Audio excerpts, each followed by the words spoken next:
Hey, what's happening? What's happening? What's happening? What's happening? Good Sunday, everybody. We alive. We breathing. If y'all looking at this post right now, guess what? Y'all blessed. Raheem Grant, an Atlanta rapper who went by the name Red Beezy, often rapped about the hazards of life on the streets. Unfortunately, the real danger he faced was living right under his roof. Welcome to Viral Crimes. Subscribe and hit the notification bell for more stories. Raheem Grant was born in 1989 in Fayetteville, Georgia, and began writing songs at the age of 3.5. In addition to rapping, Grant learned how to record and produce music. He became a well-known hip-hop producer and musician in Atlanta by his 20s. At the age of 24, Sierra Harp was working as a promoter at a nightclub when she first crossed paths with Raheem Grant. They met in 2013. She was a fan and had requested for both an autograph and a job. Following their first encounter, Raheem employed her to promote his live concerts and appearances due to the attraction that she felt for him. However, right from the beginning, something didn't feel quite right. Sierra decided that she wanted Raheem to be the father of her child in hopes that he would marry her. Therefore, after only 2 months since meeting Raheem, Sierra drugged him by spiking his drink, and then the two of them proceeded to have sex thereafter. Sierra told Raheem that she was carrying his child and ultimately gave birth to a baby girl. A paternity test was performed, and Raheem was determined to be the biological father of the child. Sierra had a turbulent and explosive relationship with Raheem, as stated by Raheem's mother, Geraldine Grant Bryson. Geraldine also said that Sierra was infatuated with Raheem and that Sierra and Raheem were not in a relationship, although Sierra wanted it to be more between them. Sierra was described by Raheem as his homegirl and not his girlfriend. After Sierra lost her job, Raheem allowed Sierra to move in since she was the mother of his child. The 29th of December 2017 was the day when everything came to a head. On that night, Sierra walked over to their next-door neighbor heavily bleeding with her daughter present. Sierra informed the responding officers that Raheem had assaulted her, prompting her to use deadly force in self-defense by shooting and killing him. When police arrived to Grant's house, they discovered him lying dead on the floor between the bathroom and the bedroom. Officers observed he had at least 3 gunshot wounds, 2 in his back and 1 in his head. Investigators discovered a bloody push knife with a blade sticking out between the index and middle fingers when searching Grant's residence. It was gathered together with Grant's smartphone as evidence. Investigators discovered a Ruger LCP-380 handgun that Sierra had taken with her to the neighbor's house. It was assigned to a family member of Grant. Investigators pressed Sierra for details, but she refused. Her injuries required emergency medical treatment, and her blood alcohol level was 3 times the legal limit. The authorities originally believed her account of what happened. The investigators believed they were dealing with a simple case of justifiable homicide. They assumed Grant assaulted Sierra with a knife that was discovered at his house, and she shot him to protect herself. However, Grant Bryson informed the investigators that her son had never been aggressive toward a woman. Investigators learned from Grant Bryson that Sierra was fixated with Grant and that Grant just kept up a connection with her in order to see his kid. Grant had just begun the process of acquiring full parental rights when he was killed. Grant had been shot 7 times, according to the medical examiner. Raheem had been shot in his upper back, his lower back, twice in one arm, twice in the other arm, and once in his head. These bullet wounds did not indicate that Sierra shot Grant to protect herself. In addition, cuts on his forehead and the back of his shoulder were seen on his body, which happened prior to being shot.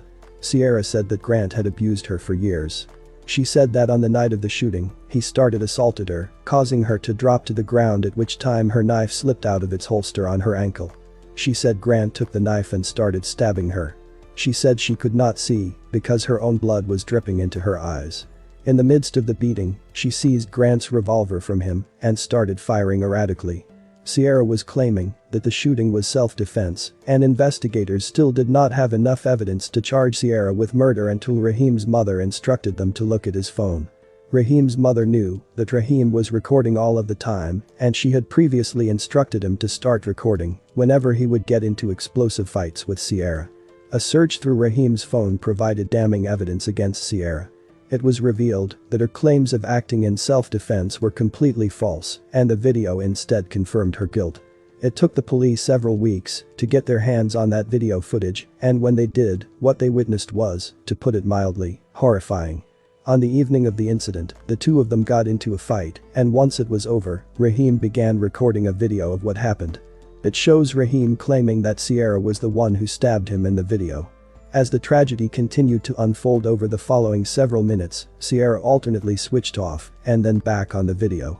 Sierra can be heard shouting at Raheem, alleging that he has assaulted her for the previous 4 years, while she is shown shooting Raheem numerous times in front of their daughter. On the recording, Raheem is heard advising her not to shoot because doing so would land her in prison for the rest of her life, but Sierra can be heard shouting that she doesn't care about what happens to her. In the video, Raheem pleads for water and an opportunity to hug his daughter, but he is denied both requests. By the time everything was over, Sierra had already killed Raheem by shooting him 7 times. In order to make it seem as if she was acting in self-defense, she subsequently stabbed herself. The video footage served as conclusive evidence that she was completely unharmed prior to the shooting. Sierra was tried and convicted for the murder of Raheem Grant.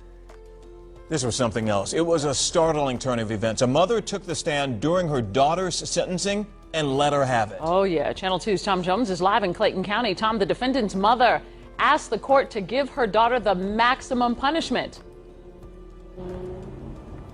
Javita Sierra Harp's mother asked the judge to give her daughter life without parole, and she told Harp there are consequences when you are manipulative, when you are a liar, and when you are a murderer. You reveled in disrespect, foolery, and ignorance. Adrena Thurman gave her daughter a tongue lashing. Wherever you went, chaos and trouble was sure to follow. A jury convicted Harp last month for the murder of Raheem Grant, the father of her child. Harp recorded herself shooting Grant multiple times over several minutes in front of their daughter. Harp gave her mother the stink eye and mouthed a profanity, then called her a female dog after she lit into her. Thurman said Grant told her days before his murder he was improving his life and had new plans. I know for a fact these plans did not include you. She thinks that's why Harp murdered Grant. Grant's mother wanted the death penalty, but it wasn't on the table. You showed no mercy for my son, Sierra, and I asked the court to show no mercy for you. This woman, convicted of murdering her boyfriend today, looked right at his mother in the courtroom, and his mother says justice has been served. Channel 2's Tom Jones is live in Clayton County. The woman got a 125-year sentence, Tom, for killing her boyfriend. Now, Raheem Grant's mother is very happy with the long sentence the judge handed down here today. On that video where you see Raheem Grant murdered, you hear him warn Sierra Harp that she is going to go to prison for a long time after she kept shooting him. Well, his warnings came true. And I throw myself at the mercy of the court. 30-year-old Sierra Harp asked the court for leniency during her sentencing hearing in the murder of her child's father, Raheem Grant. I truly apologize, and I'm very sorry. But that's not what she said when she recorded herself shooting Grant in his apartment in 2017. Grant told her she was going to jail for life. I do not care if I go to jail for the rest of my life. Grant's warning came true. Count 10 voluntary manslaughter, be 20 years to serve. Judge Robert Mack sentenced Harp to 125 years. Grant's mother was happy with the long sentence. Tom, it still seems like I'm still in a dream, and I can't wake up. Harp initially told police Grant beat her and she shot him in self-defense. Police uncovered the video on Grant's phone where he started recording and said Sierra stabbed him. You may recall Harp's mother spoke for the prosecution and gave her daughter a tongue lashing. An uncle testified the mother was part of Sierra's problem. The relationship within the home was quite toxic. Grant's mother says that's not true. She says Sierra's mother did what other mothers with children who commit crimes refuse to do. You need to come up and you need to turn them in and you need to stand for what's right. My condolences to Raheem Grant's family and friends. I can't imagine the pain you are going through. May you continue to heal. We alive, we breathing. If y'all looking at this post right now, guess what? Y'all blessed. Thanks for watching, and I will see you in the next video.